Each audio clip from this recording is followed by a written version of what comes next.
تو چائنا نے ہمیں بہت اوپنلی ریسیو کیا اور بہت لائک اے بردر ہمیں اکاموڈیٹ کیا. تو اوور دا پیریڈس آپ نے دیکھا ہے کہ ہماری جو ریلیشن شپ ویسٹ کے ساتھ رہی ہے وہ بھی بہت ڈیپ رہی ہے اوور مینی ڈیکیڈس. لیکن یہ ہے کہ ٹرانزیکشنل رہی ہے، ایز اے کلائنٹ رہی ہے. کبھی وہ ہمارے اوپر سینکشنز لگا دیتے تھے، کبھی وہ ہمارے ساتھ بہت زیادہ کوزی ہو جاتے تھے. تو ہم نے ان سے ڈیفینیٹلی گین کیا ڈیفینس کی ڈومین میں. لیکن ایک ٹائم وہ آیا جب ہمیں نظر آیا کہ یہ اب ٹوٹلی ان پہ ریلائی نہیں کیا جا سکتا. تو پاکستان کا جو زیادہ ٹلٹ تھا وہ چائنا کی طرف ہوا، اور اس کی آپ نے جو مینیفیسٹیشن ہے وہ مئی 25 میں دیکھی.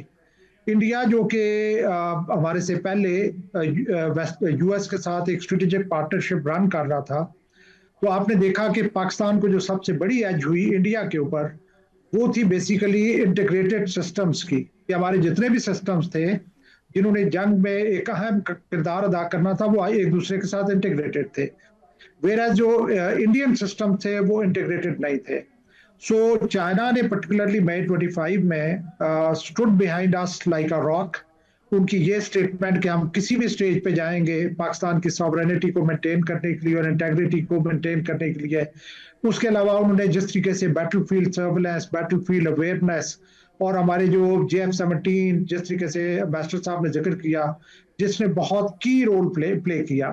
میں یہاں پہ یہ کہنا چاہوں گا کہ انڈیا کے پاس جو اکوپمنٹ تھا وہ کوئی انفیریئر نہیں تھا، لیکن یہ ہے کہ credit goes to our pilots, our brave soldiers, as well as integrated system جو کہ ہمارے چائنا کے ساتھ رہتے ہوئے ہم ان کو انشور کر سکے. انڈیا آج بھی اپنے رافیل ایئر کرافٹ کے ریسورس کوڈ کی تلاش میں ہے، جو کہ فرانس انہیں دینے کے لیے تیار نہیں ہے. سورس کوڈ جو کہ اسینشل ہے کسی طرح کی انٹیگریشن کے لیے. سو میں یہ سمجھتا ہوں کہ چائنا ہمارا ایک بہت ٹرسٹ وردی، ٹیسٹڈ اور ریلائبل دوست رہا ہے، اور فیوچر میں اس میں اور زیادہ سالیڈیفیکیشن ہوگی.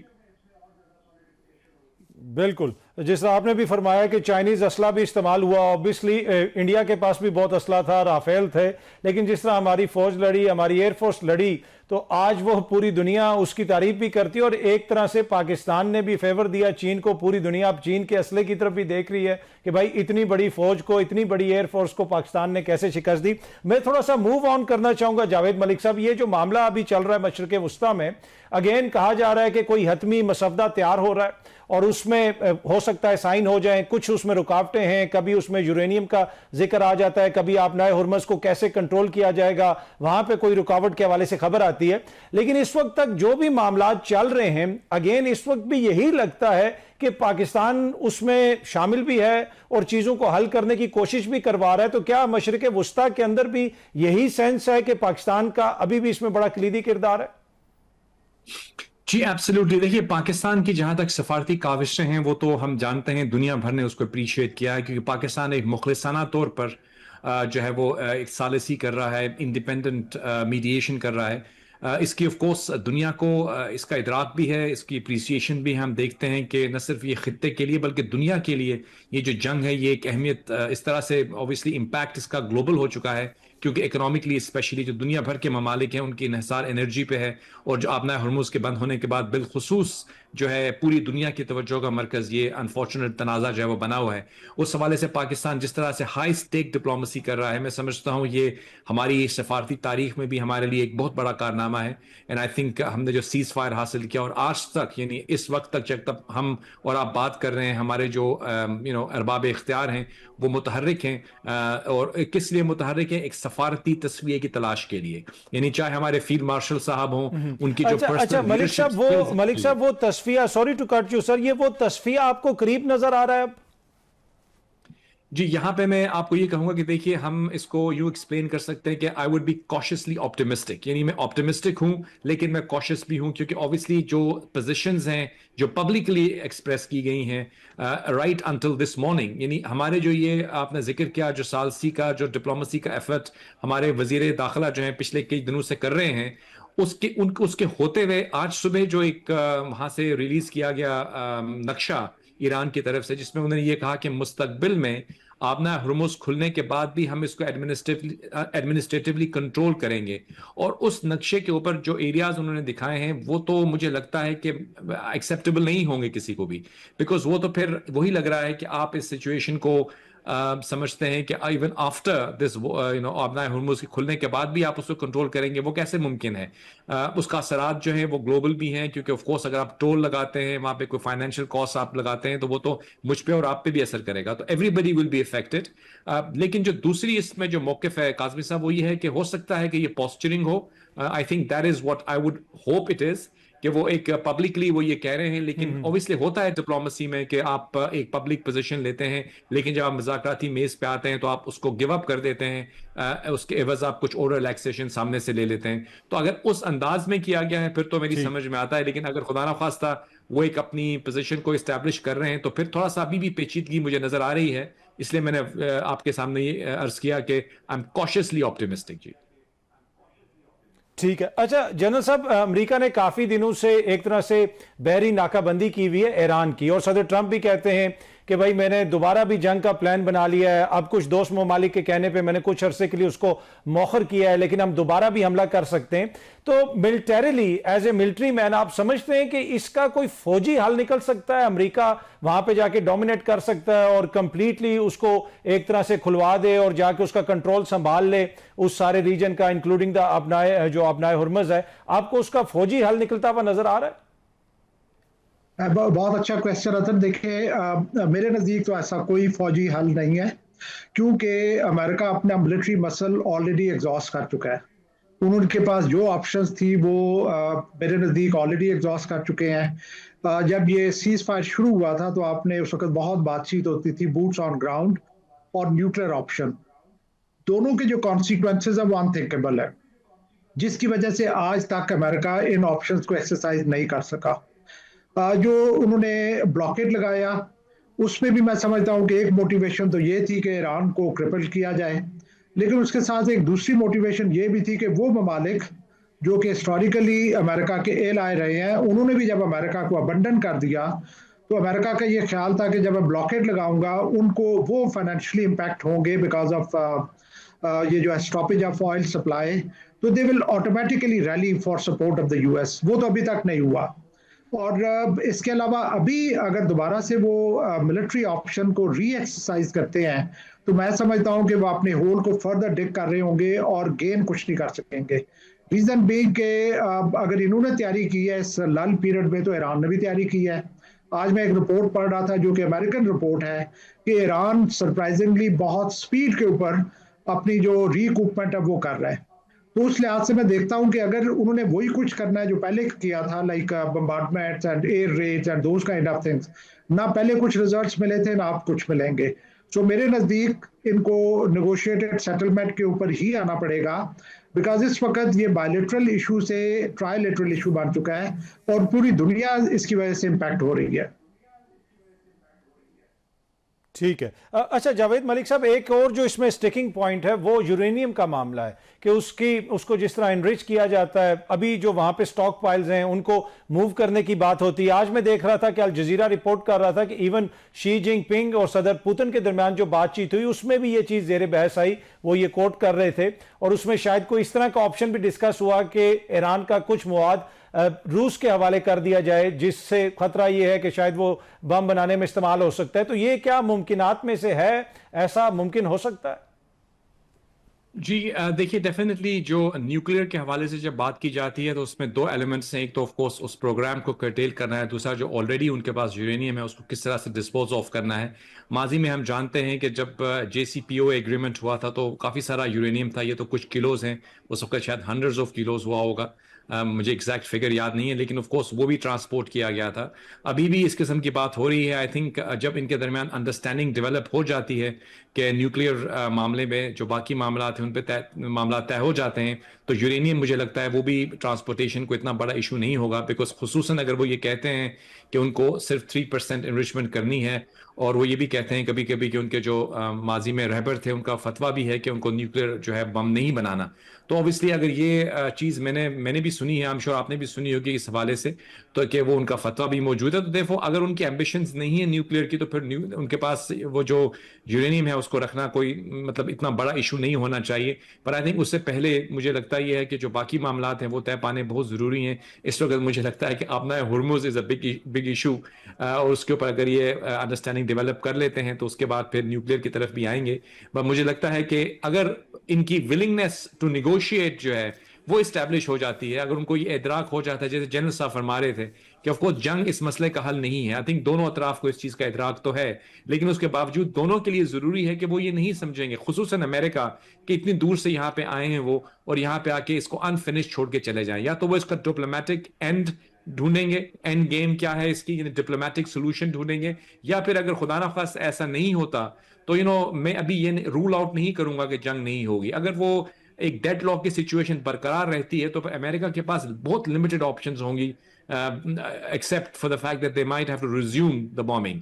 ون ہوپس کہ ایسا نہ ہو, لیکن اس کو کمپلیٹلی رول آؤٹ کرنا ود لاٹ آف ریسپیکٹ میں ڈس ایگری کرتا ہوں, بیکاز میری نظر میں ابھی لگتا ہے کہ جب تک مسئلے کا حل نہیں ہوتا, جنگ کا خطرہ جو ہے وہ وہاں پہ ہے, اپنی جگہ پر موجود ہے. جی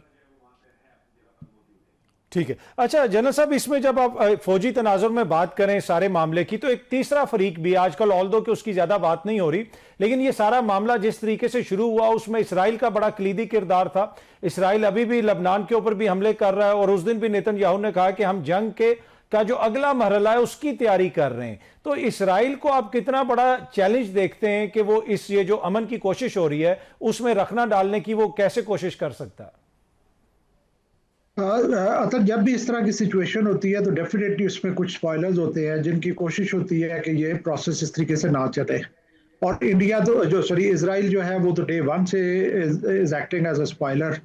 اور ابھی بھی سب سے بڑا جو ہے وہ ڈینجر اسی اسرائیل کی طرف سے ہوگی. لیکن چونکہ میری اسیسمنٹ میں امریکہ جو ہے وہ بہت برے طریقے سے پھنس چکا ہے اس جنگ میں. یہ جنگ اس کے لیے ایک ایسی ہڈی بن چکی ہے, نہ وہ اگل پا رہا ہے نہ وہ نگل پا رہا ہے. بلکہ میں تو حیران ہوتا ہوں کہ پریزیڈنٹ ٹرمپ نے کچھ دن پہلے ٹویٹ کیا کہ اگر میری جگہ پہ کوئی اور فنیٹک جو ہے وہ امریکہ کو رول کرنے آ گیا تو وہ بہت زیادہ خطرناک ہوگا امریکہ کے لیے. سو یہ اس طرح کی باتیں جب شروع ہوتی ہیں تو دیٹ مینس کہ they are not out of context. امریکہ جو برے طریقے سے فرسٹریٹڈ ہے, نہ صرف کانفلکٹ کو اگر آپ دیکھیں, اس کے بعد چین کی وزٹ ہوئی ہے پریزیڈنٹ ٹرمپ کی, وہاں پہ کیا بات چیت ہوئی, کیا گین ہوئے, کیا لاسز ہوئے, پریزیڈنٹ پیوٹن کی وزٹ ہوئی ہے. ان ساری چیزوں کو دیکھتے ہوئے میں یہ سمجھتا ہوں کہ جو لبرٹی آف ایکشن ہے نا امریکہ کا, وہ بہت برے طریقے سے کرٹیل ہوا ہے. اب نہ جو دوسری سائڈ ہے اسرائیل والی, چونکہ امریکہ being a bigger power, no doubt کہ اسرائیل ایسے فیل ہوتا ہے کہ امریکہ اس کا پراکسی بن گیا رادر دین اسرائیل امریکہ کی پراکسی ہو.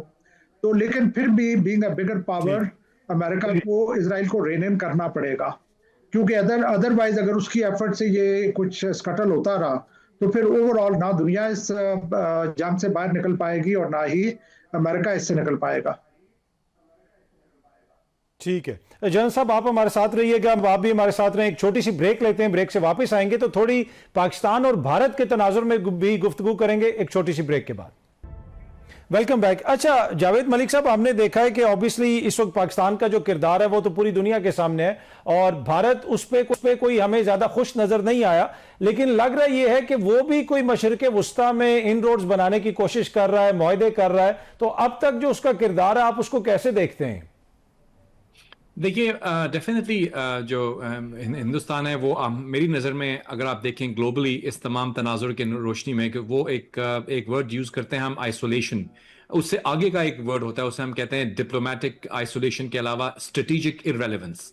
یعنی آپ جب اسٹریٹجکلی ارریلیونٹ ہو جاتے ہیں تو پھر آپ ادھر ادھر جاتے ہیں. پر of course at the same time ہم کو یہ بھی دیکھنا ہے کہ ہندوستان بہرحال ہمارا ایڈورسری ہے, لیکن ایک حقیقت تو ہے ان کی, ابھی وہ اٹلی جا رہے ہیں, دنیا بھر میں وزٹ کر رہے ہیں, تو وہ بھی اپنے آپ کو اپنی پریزنس کا احساس دلا رہے ہیں. لیکن آف کورس اس پرٹیکولر کانٹیکسٹ میں جو ہم یہ دیکھتے ہیں کہ اس ڈسپیوٹ کے اندر I think Pakistan is leading the role in the global stage of diplomacy.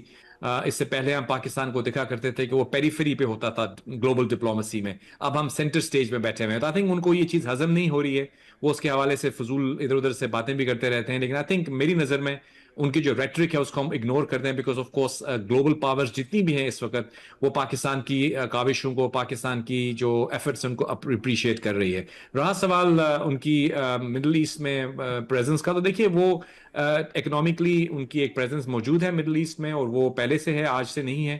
اگر آپ دیکھیں پوری مشرق وسطیٰ کے اندر اگر کہیں پہ 5 ملین پاکستانی گلف ممالک میں رہتے ہیں تو غالباً 7-8 ملین انڈینز بھی رہتے ہیں, وہ کام بھی کرتے ہیں, بزنس بھی کرتے ہیں, اور ان کے اکنامک انٹرسٹ بھی ہیں, وہ پہلے سے ہیں, اور وہ ڈپلومیٹکلی بھی موجود ہیں, اکنامکلی بھی موجود ہیں. تو آئی ڈونٹ تھنک وہ کوئی نئی ڈیولپمنٹ ہے, پر آف کورس کچھ الائنمنٹس چینج ہوتی رہتی ہیں. I think we should just watch it with I think it's a part of the global realities. Pakistan کو اس سے کوئی پرٹرب ہونے کی ضرورت نہیں ہے. وی الحمدللہ اسٹرانگ کنٹری. ہمارا ابھی بھی جنرل صاحب اگری کریں گے, اور I'm sure آپ بھی کریں گے, کہ پاکستان کی جو فورن پالیسی کے پوائنٹ آف ویو سے اگر میں بات کروں تو ہماری تو فورن پالیسی یہ ہے کہ ہم ہندوستان کے ساتھ اچھے ریلیشن شپ چاہتے ہیں. We don't want any war with them. لیکن ان کی تو جو گورنمنٹ ہے انفارچونیٹلی وہ کیونکہ ایک رائٹ ونگ ایکسٹریمزم پہ یقین رکھتی ہے, تو ان حالات میں یہ جو ہے دوستی شاید ممکن نہ ہو. لیکن ابھی آپ میری نظر سے اور آپ کی نظر سے بھی گزرا ہوگا کچھ ہی دن پہلے ان کے جو آرمی کے ایکس چیف ہیں اور ان کے ایون RSS کے بہت بڑے لیڈر, انہوں نے یہ کہا ہے کہ پاکستان کے ساتھ ہم کو اچھی ریلیشن شپ بنانے کے بارے میں سوچنا چاہیے. ہمیں نظر ثانی کرنی چاہیے کہ ہماری جو ایکسٹریم ہندوتوا پالیسی ہے اس نے بھارت کو آئسولیٹ کر دیا ہے. تو اگر ایسی کوئی سوچ وہاں پہ جنم لیتی ہے تو میں سمجھتا ہوں پاکستان کے دانشمند لوگ تو اس کو ویلکم کریں گے. ہم افغانستان کے ساتھ, ہندوستان کے ساتھ اور تمام اس خطے کے ساتھ اچھے ریلیشن شپ چاہتے ہیں. آئی تھنک اگر ایسی کوئی سوچ وہاں جنم لے گی تو ہم اس کو لبیک کہیں گے. جی ٹھیک ہے. اچھا جنرل صاحب, جس طرح ابھی ملک صاحب بھی فرما رہے تھے کہ obviously وہاں سے بھی کچھ سین وائسز آتی ہیں, لیکن ایٹ دا سیم ٹائم ان کے آرمی چیف جو ہے خدا نہ خواستہ پاکستان کو دنیا کے نقشے اور اس کے ساتھ ساتھ تاریخ سے مٹانے کی بات بھی کرتے ہیں. اور پھر ایک بڑا چیلنج ہے جس کا ذکر عسکری قیادت نے بھی اور سیاسی قیادت نے بھی حالیہ دنوں میں بار بار کیا ہے, جو اپنی پراکسیز کے ذریعے وہ کچھ پاکستان میں کرواتے ہیں, جو دہشت گردی کا ایک نیٹ ورک انہوں نے بنایا ہوا ہے, افغانستان کی سرزمین بھی استعمال ہوتی ہے. یہ چیلنج آپ کو لگتا ہے کہ آنے والے دنوں میں ایک بڑا چیلنج ہوگا پاکستان کے لیے کہ اس سے کیسے نمٹا جائے؟ دیکھیں, دو مین ڈومینز ہیں جنگ کی, ایک کنوینشنل ڈومین اور ایک ان کنوینشنل ڈومین.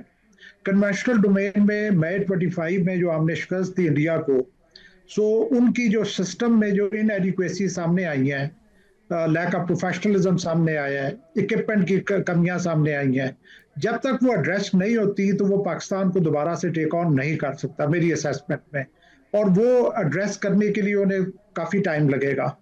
جو ان کے چیف آف آرمی اسٹاف کی جو سٹیٹمنٹ ہے وہ میرے نزدیک اس کے ملٹیپل موٹیوز ہو سکتے ہیں. ایک تو وہ سینئر ایلیمنٹس جو ابھی پاکستان کے ساتھ اپنے تعلقات بہتر کرنے کی باتیں کر رہے ہیں, اس طرح کی تھاٹس کو سبڈیو کرنا, بیکاز اس وقت فنڈامنٹلسٹ اور ہارڈ لائنر جو ہیں وہ رول کر رہے ہیں انڈیا کو.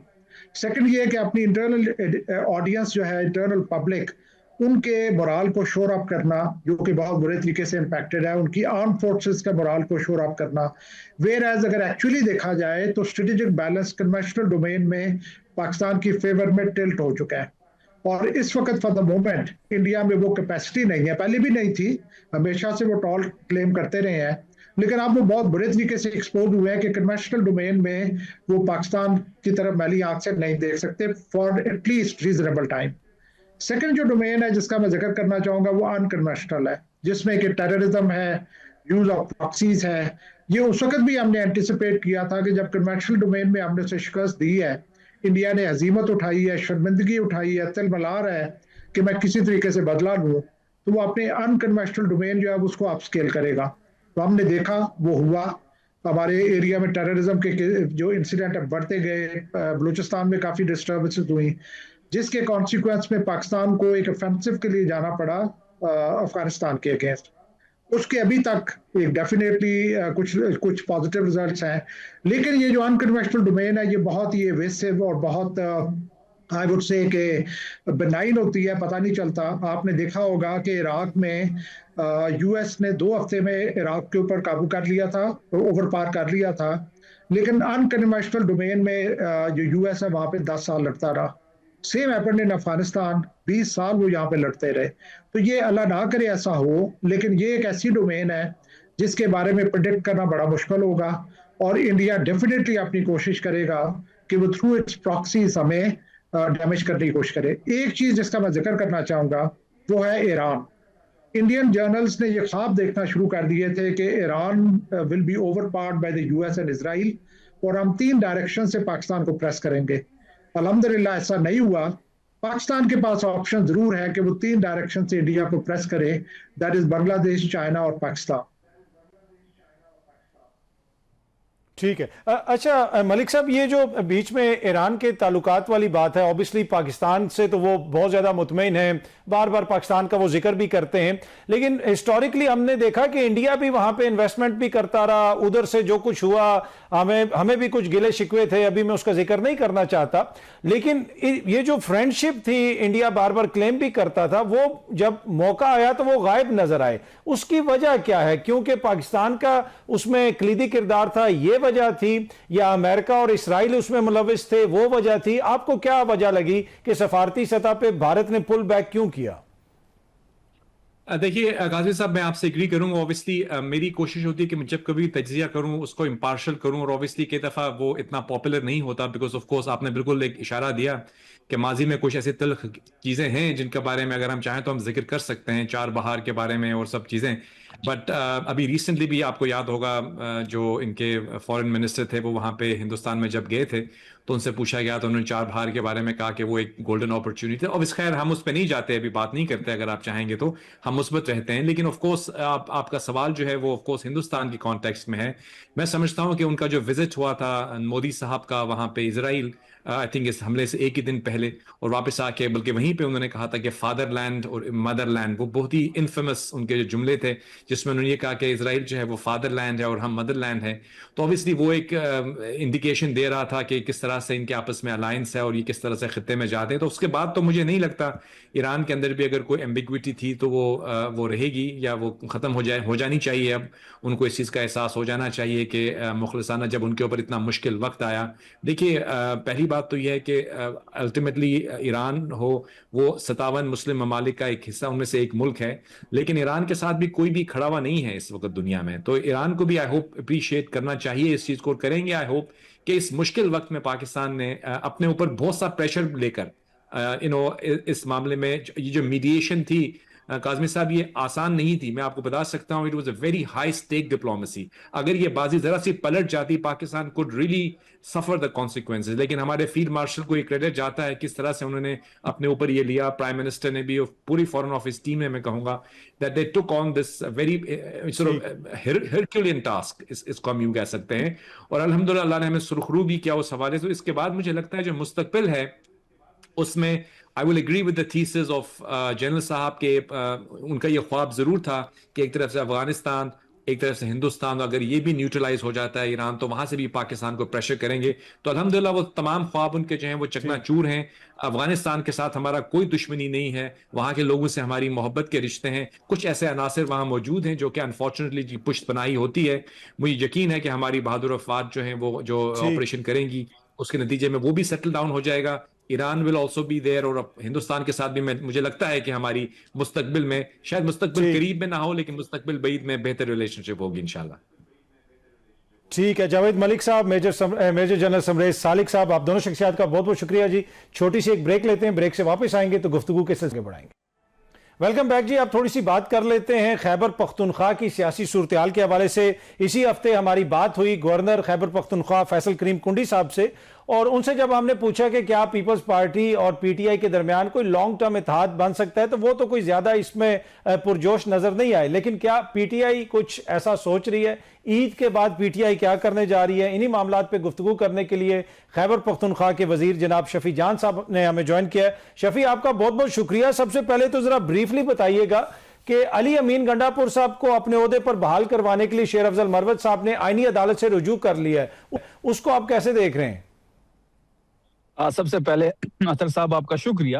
جہاں تک اس ریفرنس کا تعلق ہے, شیر افضل مروت صاحب جو عدالت گئے ہیں, اگر ہم اس کو ان لارجر ان پکچر دیکھیں, جو پلی جو ہے وہ شیر افضل مروت صاحب نے اختیار کی ہے اس درخواست میں, اس کی روح سے تو پھر سارے تحریک انصاف نہ اہل ہوگی, اور مروت صاحب پہلے ہوں گے کیونکہ وہ بھی تحریک انصاف کے ٹکٹ پہ ایم این اے ہی بنے ہیں. تو یہ ایک میڈیا سٹنٹ ہے, اس سے زیادہ کچھ نہیں ہے. اب بات بڑی واضح ہے کہ علی امین صاحب نے بڑی گریسفلی اپنا استعفیٰ دیا ہے, ابھی ان کی سٹیٹمنٹ بھی آ گئی ہے. اب اس کے بعد تو اس کیس میں یا اس درخواست میں کچھ رہا نہیں ہے. اگر پھر بھی ایسا کوئی خوف سہیل آفریدی صاحب سے ہے اور وہ اس قسم کے ہتھ کنڈے جو استعمال کیے جا رہے ہیں تو ہم ان کا مقابلہ کریں گے. اطہر صاحب ایک سیکنڈ کے لیے آپ ازیوم کر لیں کہ عدالت جو ہے وہ یہ فیصلہ درست قرار دیتی ہے اور علی امین صاحب کا استعفیٰ جو ہے وہ نامنظور ہوتا ہے اور سہیل آفریدی صاحب کو سٹیپ ڈاؤن کرنا پڑتا ہے, تو تب بھی ہم دوبارہ سہیل آفریدی صاحب کو الیکٹ کر لیں گے. تو بات بڑی واضح ہے کہ تحریک انصاف میں فیصلہ جو آخری فیصلہ ہے, جو فیصلے کی قوت ہے, وہ عمران خان صاحب کے پاس ہے. عمران خان صاحب کے نامزد کردہ وزیر اعلیٰ سہیل آفریدی صاحب ہے, کمپلیٹلی ان پہ اعتماد ہے. اس قسم کے ہتھ کنڈوں سے نہ ہم خوف کھاتے ہیں نہ ہم بلکہ اس قسم کے ہتھ کنڈوں سے. اچھا شفیع جان صاحب, عید کے بعد آپ احتجاج کی بات بھی کر رہے ہیں, یہ بھی کہہ رہے ہیں کہ حکومت کے لیے خطرہ ہو سکتا ہے, تو کیا کوئی اتحاد بنانے جا رہے ہیں پیپلز پارٹی کے ساتھ؟ کیا پلان ہے آپ لوگوں کا؟ اطہر صاحب, عید قربان کے بعد انشاءاللہ ایک اور قربانی بھی ہمیں امید ہے کہ اس وقت جو ناجائز حکومت ہے اس کی قربانی ہم کریں گے. اس وقت ہم پیپلز پارٹی کے ساتھ 28ویں ترمیم کے ضمن میں ہماری ایک ملاقات ہوئی ہے گورنر کنڈی صاحب سے. ہمارے وفد کو اسد قیصر صاحب نے اور جنید اکبر خان صاحب نے لیڈ کیا ہے, اور بڑی جو ملاقات تھی وہ بڑی پازیٹیو رہی ہے, کیونکہ جو اس وقت باز گشت ہو رہی ہے 28ویں ترمیم کی, اور اس میں جو چیزیں ہیں اس پہ پیپلز پارٹی کا ایک اصولی سٹینڈ ہے. اگر پیپلز پارٹی اس سٹینڈ پہ کڑی رہی تو تحریک انصاف ان کو جوائن کرے گی, کیونکہ ہم یہ سمجھتے ہیں کہ اس ناجائز حکومت کے خلاف, ان غیر آئینی ترمیم کے خلاف جو بھی سیاسی قوت کڑی ہوگی, تحریک انصاف ان سے بات چیت بھی کرے گی. ہم نے 26ویں 27ویں ترمیم میں بھی جی آئی سے رابطہ کیا تھا, ہم دوبارہ ان سے رابطہ کریں گے. ہم پیپلز پارٹی سے بھی اس وقت رابطے میں ہیں, اور اگر ہم 28ویں ترمیم کو روکنے میں کامیاب ہو گئے ہیں تو پھر یہ بات آگے بھی بڑھ سکتی ہے. ٹھیک ہے. اچھا, اس میں ایک اور جو چیز کہی جا رہی ہے کہ آئے تھے اپنے سہیل آفریدی صاحب اڈیالہ جیل, ان کو نہیں جانے دیا گیا. راستے میں آپ لوگوں نے ایک طرح سے دھرنا دیا, حکومت نے بھی روڈز وغیرہ بلاک کی. اس موقع کے اوپر بتایا گیا کہ شاید کوئی میسیجز وغیرہ بھی ہوئے اور حکومت سے آپ کا کوئی رابطہ بھی ہوا, مستقبل میں ملاقات کروانے کی کوئی شیورٹی وغیرہ بھی دی گئی حکومت کی جانب سے. کچھ ایسے معاملات طے ہوئے؟ اطہر صاحب, آپ نے کور کیا ہوگا کہ آفریدی صاحب منگل کے دن عمران خان صاحب سے اظہار یکجہتی کے لیے اڈیالہ جا رہے تھے. اکثر ہم جو روٹ یوز کرتے ہیں وہ چکری کا روٹ ہے, لیکن اس کو بلاک کیا گیا. تو ہمارے پاس ایک ہی راستہ تھا, وہ یہ کہ ہم اسلام آباد سے ہو کے پشاور روڈ پہ جاتے اور وہاں سے اڈیالہ جاتے. لیکن جیسے ہی ہم اسلام آباد انٹر ہوئے, جو 26 نمبر چنگی ہے اس پہ گورنمنٹ نے اس کو بلاک کر دیا.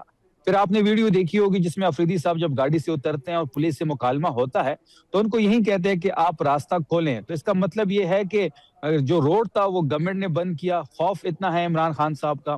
پھر وہاں پہ ہم نے احتجاجاً دھرنا دیا اور پھر وہ رات گئے تک چلتا رہا, اور اسی دوران کچھ میسیجنگ بھی گورنمنٹ کے ساتھ بیرسٹر گور صاحب کی ہو رہی تھی, اور گورنمنٹ یہ چاہ رہی تھی کہ اس وقت اسلام آباد جیم پیک ہے, آپ نے بند کیا ہوا ہے. تو ہم نے یہ درخواست, اس میں یہ پلی اختیار کی کہ جی روڈ تو ہم نے بند نہیں کیا, آپ روڈ کھول دیں, ہمیں راستہ دیں, ہم اڈیالہ چلے جاتے ہیں. لیکن خوف عمران خان صاحب کا ہے. پھر اس میں یہ بات ہوئی کہ جی اگر آپ روڈ کھول دیں, تو ہم نے کہا کہ جی اس طرح نہیں ہو سکتا کہ ہمیشہ تحریک انصاف ہی آگے بڑھے. 9 اپریل کا جلسہ بھی ہم نے کینسل کیا. جب بھی ریاست کی بات آئی ہے, تحریک انصاف ریاست کے ساتھ کھڑی ہوئی ہے, دوبارہ بھی کھڑی ہوگی. لیکن اس طرح نہیں ہو سکتا کہ ہمیشہ تحریک انصاف ہی لچک دکھائے. اور انہوں نے جو بھی ہم سے وعدے کیے ہیں, صحت کے معاملے میں ہو یا پھر ملاقات کے معاملے ہو, جب بھی انہوں نے جو بھی وعدہ کیا ہے وہ کبھی پورا نہیں ہوا. تو ایسی کوئی یقین دہانی نہیں ہوئی, اور اس یقین دہانی کو جو بیرسٹر گور صاحب جو میسیجنگ کر رہے تھے اس میں ہی انکار کر دیا گیا تھا. ٹھیک ہے. تو اب دوبارہ آپ لوگوں کا کوئی اڈیالہ جانے کا کوئی ہے ارادہ ہے؟ عید کے اوپر کیا کوئی فیملی کی ملاقات وغیرہ ہو جائے گی؟ کیا پلان کر رہے ہیں آپ لوگ؟ خیبر پختونخوا کی سی ایم کے ساتھ جو ہوا وہ مقابل مذمت ہے. امتیازی سلوک اس حکومت کا خیبر پختونخوا کے ساتھ جاری ہے. گیس ہماری پروڈکشن ہے, ہم 508 MMCFD پیدا کرتے ہیں, اور ہماری جو کپت ہے وہ کوئی قریباً 150 سے 160 کی ہے. پھر ہم اپنے کپت سے 3 گنا زیادہ گیس پیدا کرتے ہیں. ہماری گیس سے پنجاب کی انڈسٹری اس وقت چل رہی ہے, لیکن ہماری اپنی انڈسٹریز بند ہے کیونکہ گیس کی لوڈ شیڈنگ ہے. ڈسٹریبیوشن چینلز ان کے پاس ہے, کنٹرول ان کے پاس ہے. پھر گندم جو ہے وہ پنجاب اس میں خود کفیل ہے, اور اس وقت گندم کی ترسیل جو ہے وہ خیبر پختونخوا میں بند کر دی گئی ہے. ان کے گندم سے ہمارے ملز بند پڑی ہوئے ہیں. تو یہ وہ امتیازی سلوک ہے جس پہ خیبر پختونخوا کی لیڈرشپ بات کر رہی ہے. پھر جس طریقے سے سی ایم کو روکا گیا, 4.5 کروڑ لوگوں کا وہ نمائندہ ہے, وہ ایک فیڈریٹنگ یونٹ کا سربراہ ہے, فارم 45 کا ایک ہی پورے ملک میں وزیر اعلیٰ ہے. تو یہ تمام تر چیزیں جو ہے خیبر پختونخوا کے ساتھ جو ایک امتیازی سلوک ہے اس کا عکس ہے. دیکھیں اس منگل کو تو گیزٹ ہالیڈے ہے عید کی، تو اس منگل تو نہیں، ہم 2 جون کو آئیں گے انشاءاللہ اڈیالہ میں ایک بار پھر عمران خان صاحب سے اظہار یکجہتی کے لیے. اور ہم یہ چاہتے ہیں کہ عمران خان صاحب کو شفٹ کیا جائے انٹرنیشنل شفا انٹرنیشنل ہاسپٹل، فیملی کے زیر نگرانی ذاتی ڈاکٹر کے ہمراہ. جو شروع سے دن سے علیمہ آپا کی ڈیمانڈ ہے وہ بڑی جائز ہے. جب تک یہ ڈیمانڈ پوری نہیں ہوتی ہم دوبارہ اڈیالہ آئیں گے اور وہاں پہ جو ہمارا رویہ ہوگا وہ سخت ترین ہوگا. ٹھیک ہے شفیع جان صاحب، بہت بہت شکریہ، تھینک یو سو مچ ہمیں جوائن کرنے کے لیے. وقت ہو ایک چھوٹی سی بریک کا جی، بریک سے واپس آئیں گے تو گفتگو کے سلسلے کو آگے بڑھائیں گے. ویلکم بیک جی، پروگرام دیکھنے کا شکریہ. سوشل میڈیا پر فیڈ بیک ضرور دیجیے گا. Thank you very much.